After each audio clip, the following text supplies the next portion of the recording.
तो इस आर्टिकल में हम बात करने जा रहे हैं पेस्टिसाइड बिल के बारे में। तो ऑथर बात कर रहे हैं refer pesticide bill to select committee. किसी सिलेक्ट कमेटी को ये बिल रेफर कर दो ताकि कि वो अच्छे से एग्जामिन कर सके और जो सही कंसर्न है जिनको कि इग्नोर किया जा रहा है उनके ऊपर यहाँ पर बात रख सके और सॉल्यूशंस प्रोवाइड कर सके और बिल को यहाँ पर रश ना करो। तो यहाँ पर यही बात कर रहे हैं कि जो पेस्टिसाइड बिल है वो कितना इंपॉर्टेंट है, तो उसकी हम कहाँ कहाँ जो कौन कौन सी कंसर्न्स है जिनको हमने यहाँ पर नोटिस करके चलना है, तो उसको उसके ऊपर डिस्कशन करके फोकस करके हमने जो है यहाँ पर इस बिल को तैयार करना है।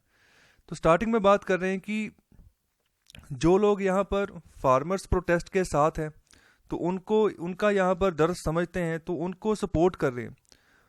वही लोग अगर बात करेंगे हम पेस्टिसाइड्स की, ओके, पेस्टिसाइड इंडस्ट्री की, तो कहें कि उनको भी सपोर्ट करें तो वो नहीं करेंगे। ओके, तो यहाँ पर ये बहुत कम होगा कि जो लोग फार्मर्स प्रोटेस्ट को सपोर्ट कर रहे हैं वो पेस्टिसाइड इंडस्ट्री को भी सपोर्ट करें, क्योंकि ये पेस्टिसाइड इंडस्ट्री जो है एक बहुत ही क्लोज एलाय है फार्मर्स की। तो पेस्टिसाइड इंडस्ट्री जहाँ पर फर्टिलाइजर्स आते हैं, जहाँ पेस्टिसाइड्स आते हैं जो कि आप फसलों पे लगाते हो, जो कीटाणु होते हैं उनको मारते हो, ओके,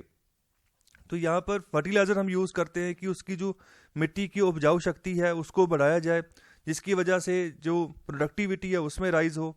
तो ये दोनों चीज़ें जो है हम यहाँ पर देख के चलते हैं, पेस्टिसाइड भी डालते हैं और फर्टिलाइजर भी डालते हैं। तो यहाँ पर स्पेसिफिकली हम बात करेंगे पेस्टिसाइड के बारे में, तो ये कितना ज़रूरी है। तो यहाँ पर बात करें कि पेस्टिसाइड जब भी हम यूज़ करते हैं तो एक अलार्मिंग सिचुएशन बनती है, एक डिसटेस्ट यहाँ पर आता है, और साथ ही साथ जो भी इनको प्रोड्यूस करते हैं, जो भी इंडस्ट्री पेस्टिसाइड बनाती है, उनको हमेशा देखा जाता है कि यहाँ पर ये नुकसान ही पैदा कर रहे हैं और नुकसान जो है फैला रहे हैं पूरी धरती के ऊपर। अब देखो, अगर कोई यहाँ पर पेस्टिसाइड बेच रहा है, अगर कोई कंपनी पेस्टिसाइड बना रही है, तो अगर बात करें कि जो बंदा बना रहा है तो उसकी फैमिली भी वही खाना खा रही है जो यहाँ पर उसी पेस्टिसाइड को यूज़ करके जो यहाँ पर गेहूँ उगाया गया, जो चावल उगाए गए, तो उसी का ही कोई ना कोई मात्रा जो है ना, कोई ना कोई अंश जो है हर जगह पहुंच रहा है। तो जो यहाँ पर इसकी सेलिंग करते हैं वो भी खुद कहते हैं कि हमारे बच्चे भी यही जहरीला खाना खा रहे हैं, इस हमारी भी यहाँ पर मजबूरी है, ओके, हमें भी यहाँ पर उद्योग करना है, काम करना है और अपने जो है पैसा कमाना है। तो ये यहाँ पर जो है बात कही जाती है सब लोगों के द्वारा जो यहाँ पर पेस्टिसाइड के साथ रिलेटेड होते हैं। तो इसके अलावा बात कर रहे हैं कि हम देखते तो ऐसे ही है ना कि पेस्टिसाइड इंडस्ट्री जो यहाँ पर की नुकसान कर रही है और बहुत बड़े पैमाने पर जहर फैला रही है खाने में। लेकिन अगर ये एग्जिस्ट ना करती, अगर यहाँ पर भारत सरकार पेस्टिसाइड्स इनको इंट्रोड्यूस ना करते और अभी भी अगर हम इसको हटा देते हैं तो कैसा होगा। तो यहाँ पर बात करें, सपोज करो केमिकल फर्टिलाइजर्स की अगर बात करें, तो अगर इनको हटा देंगे तो प्रोडक्शन जो है वो बहुत ही ड्रास्टिकली जो है गिरेगी, गेहूं की भी और चावल की भी, और भी जो इंपॉर्टेंट फसलें हैं जिनकी खपत होती है, जिनकी कंजप्शन जो है भारत में बहुत बड़े पैमाने पर होती है, तो अगर वो कम हो गई तो यहाँ पर बहुत सारी जहाँ डेथ होनी शुरू हो जाएगी भूख की वजह से, और भूखमरी फैल जाएगी। अगर भूखमरी फैल गई तो फिर खाने के लिए यहाँ पर खाना नहीं अवेलेबल होगा तो लोग कहाँ जाएंगे। आबादी देखो, आबादी 135 करोड़ से ऊपर चली गई है, तो इसका पेट भरने के लिए भी हमें जो है बल्क में अनाज चाहिए, काफ़ी बड़ी मात्रा में हमें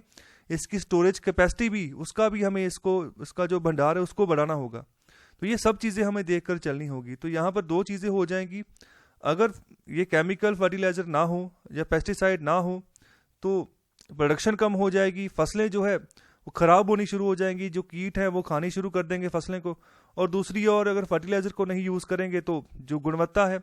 जो इसकी प्रोडक्शन की मात्रा है वो कम होनी शुरू हो जाएगी। और दो रीज़न हो जाएंगे यहाँ पर, एक तो लोग मरने शुरू हो जाएंगे जिनके पास पैसा नहीं है खाने को, और दूसरा जिनके पास पैसा है उनको बहुत ज़्यादा पैसा खर्चा करना पड़ेगा, जिसकी वजह से वो गरीब ही होते जाएंगे, ज़िंदगियाँ गरीब होती जाएंगी। तो कहने का मतलब जब किसी चीज़ की क्वांटिटी कम हो जाएगी तो डिमांड ज़्यादा रहेगी, तो डिमांड ज़्यादा रहेगी तो लोग कहेंगे मैं ज़्यादा पैसे देता हूँ, मुझे दो,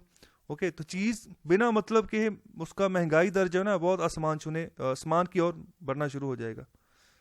तो इस रीज़न को यहाँ पर फोकस कर रहे हैं और यहाँ पर बात कर रहे हैं जो पेस्टिसाइड है वो यहाँ पर ज़रूरी है, लेकिन यहाँ पर पॉइंट यही बनता है कि हम इसको मैनेज कैसे करें।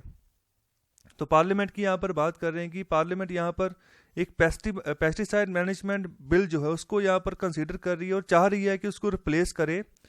जो यहाँ पर 1968 में विंटेज इंसेक्टिसाइड एक्ट बनाया गया था उसके साथ।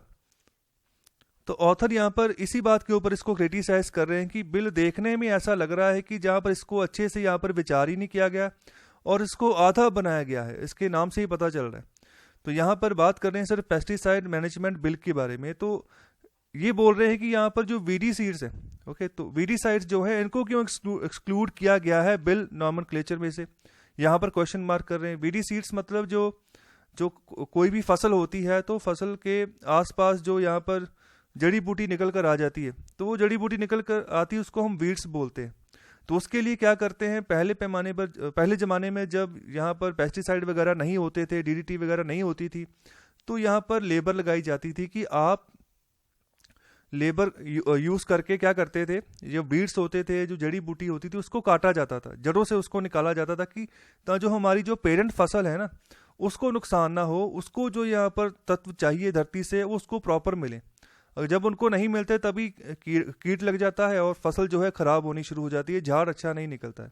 तो यहाँ पर इसको बोल रहे हैं कि उसको यहाँ पर क्यों एक्सक्लूड कर दिया। तो इसीलिए अब आज के ज़माने में लोग आमतौर पर डीडीटी यूज़ कर देते हैं या पेस्टिसाइड यूज़ कर देते हैं, जिसकी वजह से जो आसपास की जो जड़ी बूटी है वो नहीं उगती, वो सड़कर वैसे ही ख़त्म हो जाती है। तो हालांकि वो भी एक जहर ही है, इनडायरेक्टली वो भी फसल ज़मीन के अंदर जा रहा है और हमें जो है ना हमारी बॉडी को नुकसान ही कर रहा है। लेकिन फिर भी अगर भारत की जीडीपी की बात करें, कंजप्शन पैटर्न की बात करें, सबको खाना मुहैया करना है, तो इस और अगर देख के बात करें तो यहाँ पर ज़रूरी है कि इसको भी आप बिल में इसको इंट्रोड्यूस करो।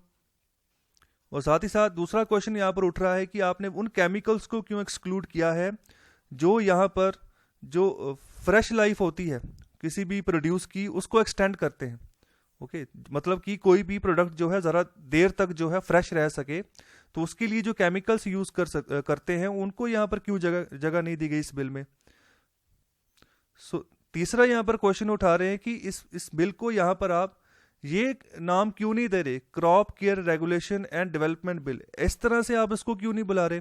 आप क्यों इसको बुला रहे हैं पेस्टिसाइड मैनेजमेंट बिल। और आगे बात कर रहे हैं कि ये जो इंडस्ट्री है, पेस्टिसाइड की जो इंडस्ट्री है, इसका जो साइज़ है वो है 40,000 करोड़ रुपए के आसपास का। तो इसमें एक्सपोर्ट भी जो है इंक्लूड होता है और साथ ही साथ जो इसका R&D पे जो खर्चा आता है वो आता है, इसके टोटल जो खर्चा होता है जो इसका साइज़ है उसका 10% के हिसाब से ये रिसर्च एंड डेवलपमेंट के ऊपर भी फोकस करते हैं कि आने वाले समय में भारत की इकोनॉमी के हिसाब से भारत की फसलों को किस तरह की रिसर्च चाहिए, कौन सी कमियां रह गई हैं, उसको पूरा करने के लिए यहाँ पर रिसर्च की जाती है और यहाँ पर भी 10% जो फंड का पैसा होता है वो लगाया जाता है। और यहाँ पर जो ये प्रोडक्शन निकल कर आती है जीडीपी की, ये निकल कर आती है 0.7% के आसपास। और जो लोग यहाँ पर एम्प्लॉयड होते हैं, जो काम करते हैं इस इंडस्ट्री में, और उनके पास एडवांस डिग्रीज होती हैं in chemistry, agriculture and biology, मतलब कि अच्छा खासा एक्सपीरियंस होता है, अच्छा खासा रिसर्च वर्क होता है,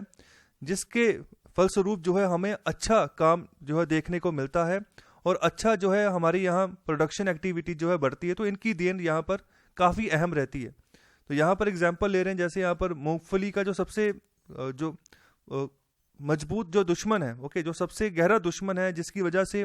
उसकी जो प्रोडक्टिविटी है उसमें कमी आती है, वो है उसका कीट। ओके, तो यहाँ पर उस कीट को हम यहाँ पर जो है निशाना बनाते हैं, ना कि पूरी की पूरी फसल को यहाँ पर निशाना बनाकर हम उसके ऊपर स्प्रे कर देते हैं। तो यहाँ पर ये जो सूझ है, ओके, यहाँ पर होता क्या है कि जो यहाँ पर पेड़ होते हैं जो मिलते हैं एक दूसरे के साथ, उनको वो कीट मिलने ही नहीं देता, जिसकी वजह से जो प्रोडक्शन होती है जो मूंगफली की उसमें गिरावट आ जाती है। तो यहाँ पर बात कर रहे हैं कि यहाँ पर उस कीट के ऊपर फोकस किया जाता है कि स्प्रे करके उसको मारना है। तो ये जो इनसाइट है, ये कोई जो केमिस्ट्री का विद्यार्थी है उसमें से नहीं आ सकती। ये विजन जो है ना, हमेशा कोई रिसर्च जो जिसके पास अच्छा खासा एक्सपीरियंस हो चुका है रिसर्च का, ओके, स्कॉलर हो चुका है इंसान, तो उससे यहाँ पर ये विजन की आप कामना कर सकते हो। तो यही चीज़ यहाँ पर हो रही है। तो यहाँ पर जो बिल है ये फेल है। जो यहाँ पर एक रेगुलेटर बॉडी होनी चाहिए कि अच्छे से रेगुलेट कर सके इन कीट को, या फिर पेस्टिसाइड्स को, या फर्टिलाइजर्स को, तो इसके बारे में बिल ये भी नहीं कुछ बोल रहा। यहाँ पर बात तो हम कर रहे हैं कि पेस्टिसाइड को मैनेज करके चलेंगे, लेकिन कैसे मैनेज करोगे, कोई रेगुलेटर तो यहाँ पर बनाना पड़ेगा।